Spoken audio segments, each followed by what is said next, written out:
মানুষের সমাজে এসে বলে, ভাই এই জীবনের বুকে একবার যদি তুমি আমাকে সুযোগ দাও, তোমার এই গ্রামের সব উন্নয়নের রাস্তার দুয়ার আমি খুলে দেবো। এরকম ব্যক্তি আছে না নাই?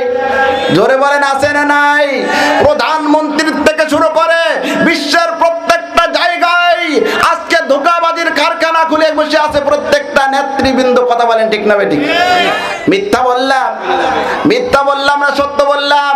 সম্মানিত তাওহীদি জনতা, আজকের এই জীবননগর পৌরসভার তেতুলিয়ার বিশাল ঐতিহ্যবাহী তাফসীরুল কোরআন মাহফিল থেকে বলতে চাই, যারা আল্লাহর কোরআনের সাথে গাদ্দারি করে, কোরআনের সাথে তারা ধোঁকাবাজি করে, তারা ইহকালে বেশি দিন টিকে থাকতে, জোরে বলেন, পেরেছিল?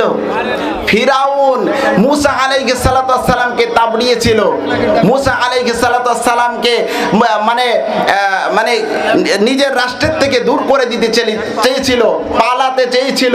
মুসা আলাইহিস সালাতু ওয়াস সালাম তাওয়াক্কুল ছিল আল্লাহর উপরে, সেই মুসার জয় হয়েছিল আর ফিরাউনের পরাজয় হয়েছিল। কথা বলেন ঠিক না বেঠিক? জোরে বলেন ঠিক না বেঠিক?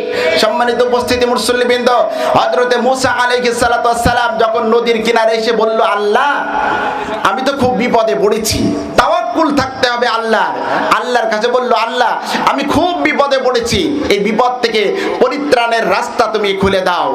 আল্লাহর কাছে যখনই উপরের দিকে তাওয়াক্কুল করে আল্লাহর কাছে চাইলো, আল্লাহকে সেই দিন পরিত্রাণের রাস্তা মুসা আলাইহিস সালাতু ওয়াস সালামের জন্য খুলে দিয়েছিল না দেয় নাই? জোরে বলেন, দিয়েছিল না দেয় নাই? হযরতে মুসা আলাইহিস সালাতু ওয়াস সালাম যখন নদীর কিনারে এসে আল্লাহর কাছে বললেন, আল্লাহ আমার পরিত্রাণের রাস্তা তুমি দেখিয়ে দাও। হযরতে মুসা আলাইহিস সালাতু ওয়াস সালাম সেই দিন আল্লাহর কাছে বলেছিল, আল্লাহ তুমি আমার পরিত্রাণের রাস্তা দেখিয়ে দাও।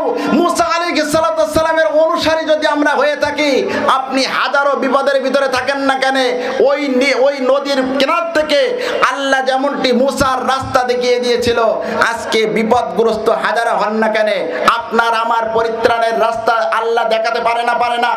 জোরে বলেন, পারে কি পারে না? শুধু তাওয়াক্কুল আল্লাহর উপরে থাকতে হবে, তাহলেই দেখবেন আল্লাহ আপনার পরিত্রাণের সব দরজাগুলো সুন্দরভাবে খুলে দেবে। কথা বলেন ঠিক না বেঠিক?